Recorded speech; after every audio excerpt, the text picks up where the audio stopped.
नमस्कार दोस्तों, आप सभी का स्वागत है एक बहुत ही ज़्यादा डरावनी हॉरर कहानी में। आज की कहानी सचमुच में घटित और रूह कँपा देने वाली कहानी है। आज मैं आप लोगों के साथ शेयर करने वाली हूँ एक जिन की कहानी। उस जिन ने एक लड़की की जिंदगी बर्बाद कर दी।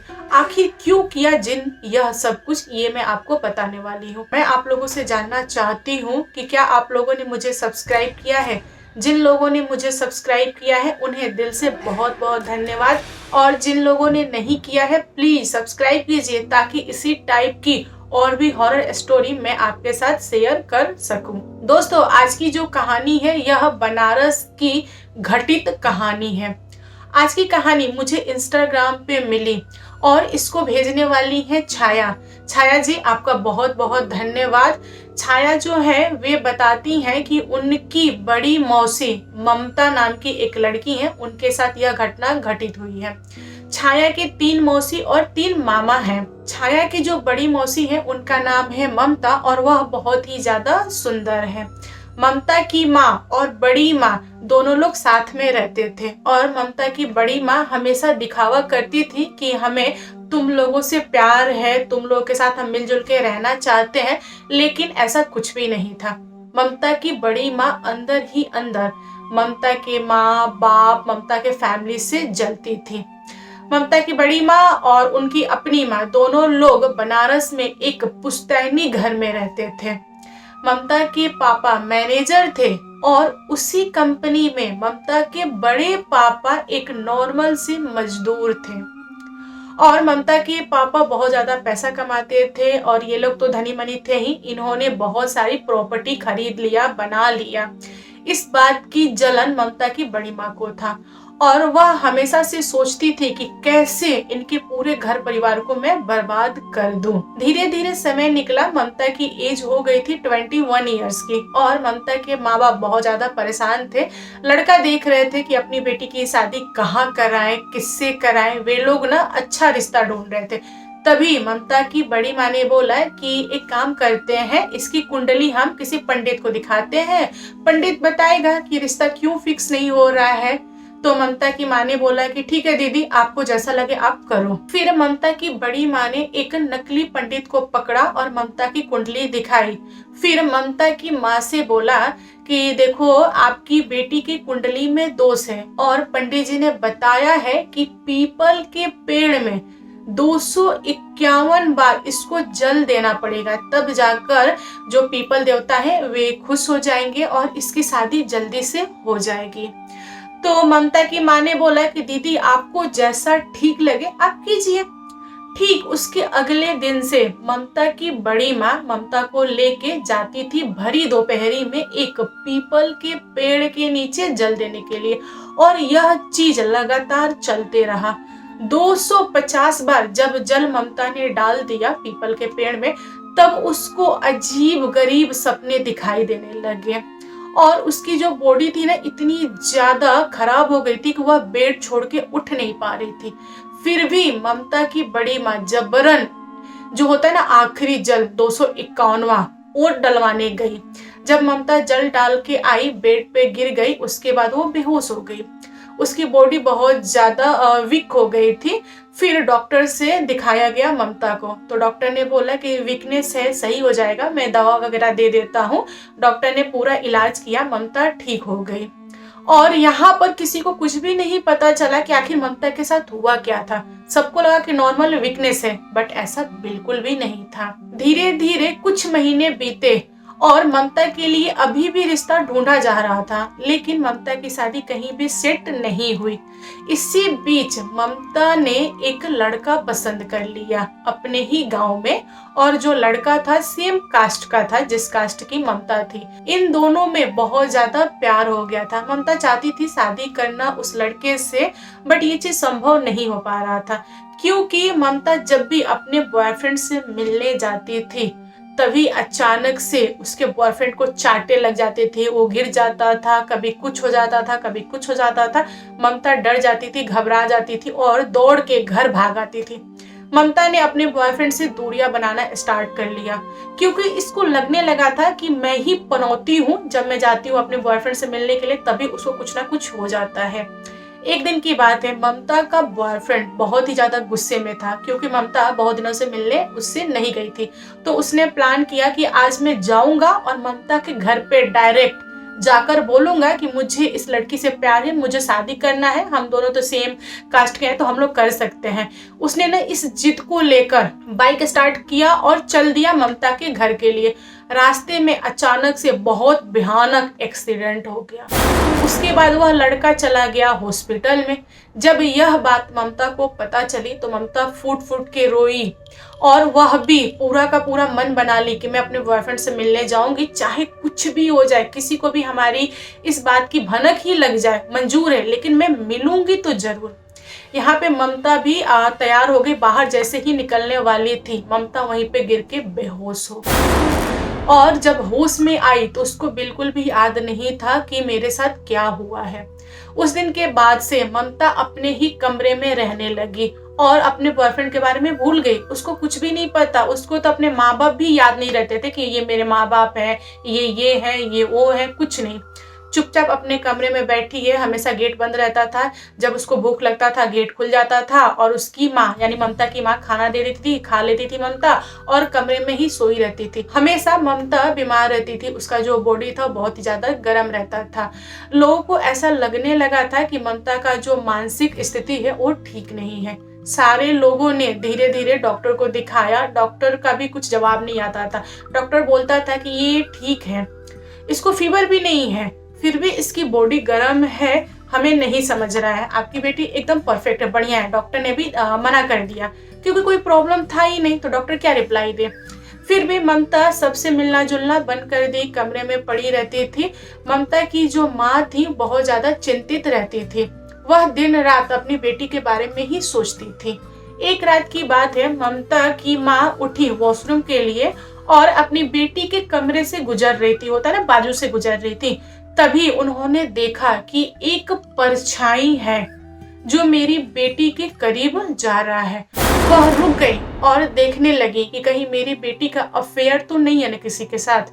आखिर ये ऐसा क्यों व्यवहार कर रही है, हो सकता हो कि इसका अफेयर चल रहा हो। जब उन्होंने ध्यान से देखा तो वह परछाई एकदम ममता के पास चला गया और ममता के कपड़े उतारने लगा।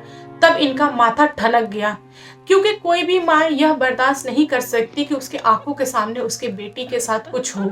वह तुरंत आई और गेट खोल दी। जब उन्होंने गेट खोला तब उन्होंने देखा कि अरे यहाँ पर तो कोई नहीं है, क्योंकि यह सारा सीन न खिड़की से वो देख रही थी। खिड़की से उनको परछाई दिख रहा था। गेट तो ममता बंद करके ही सोई थी, बंद नहीं था, मतलब ऐसे सटा के सोई थी। तो उन्होंने जैसे ही गेट खोला कुछ भी दिखाई नहीं दिया। उन्होंने अपनी बेटी को उठाया और पूछा कि बता तू किसके साथ थी, कौन था जो तेरे कपड़े हटा रहा था, मैंने सब देखा है। यहाँ पे ममता बोली कि माँ मुझे कुछ नहीं पता, कौन था, यहाँ पे तो कोई नहीं था। फिर ममता की माँ ने बोला कि देख तू झूठ मत बोल, मैंने अपनी आंखों से देखा है, तेरे साथ कोई था जो गलत काम करने की कोशिश कर रहा था। ममता बार बार बोल रही थी कि माँ मैं भी महसूस करती हूँ कि कोई मेरे अगल बगल है, कोई मेरे साथ सो रहा है, कोई मुझसे बात करने की कोशिश कर रहा है, मैं भी परछाई महसूस करती हूँ, बट आज तक मैंने उसकी शक्ल नहीं देखी है और कौन था मुझे मालूम नहीं है। माँ जो तुम बोल रही हो मेरे साथ भी होता है, मुझे महसूस होता है, बट मैं डर के मारे तुमसे या किसी से नहीं कह पाती कि तुम लोग क्या सोचोगे, तुम लोग मेरी बातों का यकीन नहीं मानोगे। तो यहाँ पर ममता की माँ ने ममता को 2 चाटे खींच खींच के दिए। उतना में ही ममता की बॉडी एकदम से खड़ी हो गई झटकार के, और उसके बाद मर्दों की आवाज में बोली, खबरदार जो तूने मेरी वाइफ को मारा, तुमने हाथ कैसे लगा दिया मेरी वाइफ को, ये मेरी वाइफ है और मैं जो चाहूंगा वो मैं करूंगा, तुम कौन होती हो रोकने वाली। तभी ममता की माँ डर गई, कपकपा गई और उनको समझ में नहीं आया कि आखिर यहाँ पे चल क्या रहा है।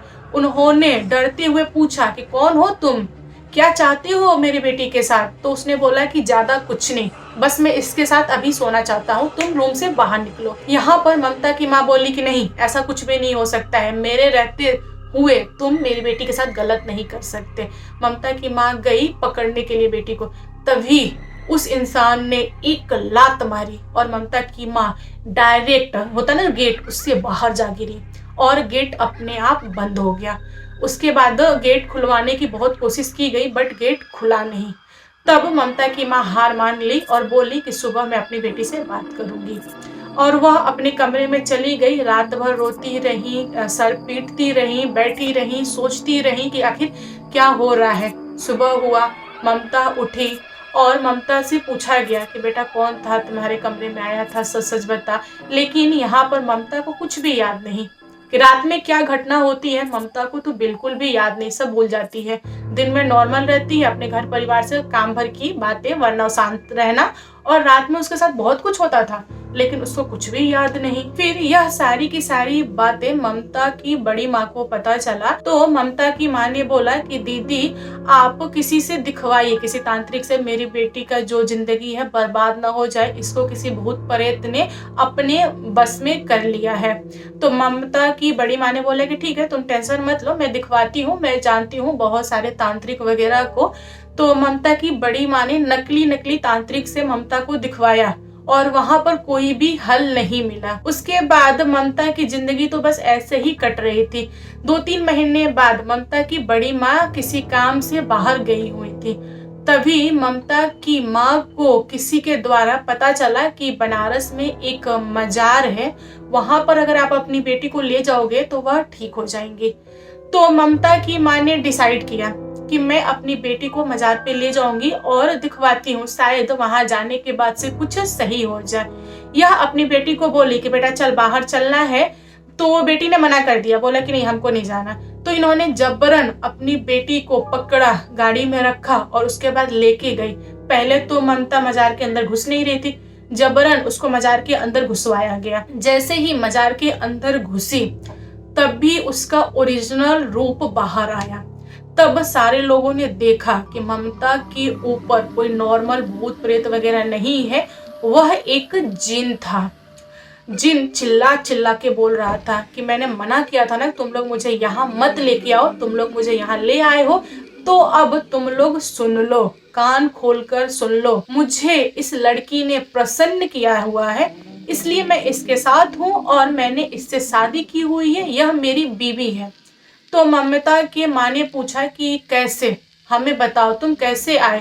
तो उस जिन ने बोला कि बिन बुलाए हम कहीं नहीं जाते। इस लड़की ने 251 बार जल डाला और इसने मुझसे शादी किया, मुझे खुश किया, फिर मैं इसके साथ हूँ। मैं तो आया था यहाँ पर इसको बर्बाद करने के लिए, आप लोगों को बर्बाद करने के लिए, लेकिन मुझे यह लड़की भाग गई। फिर उस दिन से मैंने फैसला लिया कि ये मेरी वाइफ रहेगी और आप लोग और तरक्की करोगे। जिस दिन आप लोगों ने मुझे इससे जुदा करने की कोशिश किया, मैं आप लोगों को मिट्टी में मिला दूंगा। जिनकी यह धमकी इन सारे लोगों की रोंगटे खड़ी कर दी।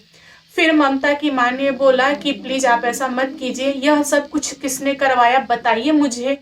तब उस जिन ने बताया कि आपकी जेठानी ने किया, उनको बहुत ज्यादा जलन था, उन्होंने यह सब कुछ करवाया है। खैर ये अलग मैटर है, बट मुझे इस लड़की से प्यार है, यह लड़की मेरी बीबी है, आप लोग इस बात को मत भूलना। फिर ममता की माँ ने जिनके ऐसे हाथ जोड़े और उनके चरणों में गिर के बोली कि देखिए मेरी बेटी की जिंदगी बर्बाद हो जाएगी, आप इसको छोड़ दीजिए, ऐसा मत कीजिए। तो जिन ने इनकार कर दिया।